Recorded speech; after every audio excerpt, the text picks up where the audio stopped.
এই যে আমরা বের হচ্ছি কান্তজি মন্দির থেকে, যে বের হওয়ার আপনারা দরজা দেখছেন, এদিক দিয়ে বের হচ্ছি।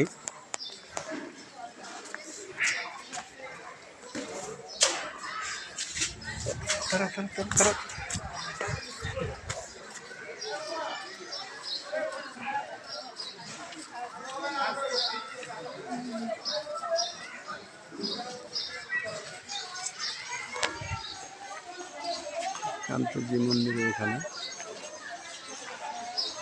লক্ষ্য করেন, কান্তজি মন্দির, বীরগঞ্জ, জেলা দিনাজপুর, বাংলাদেশ। আপনারা দেখছেন কান্তজি মন্দির, বীরগঞ্জ, দিনাজপুর, বাংলাদেশ।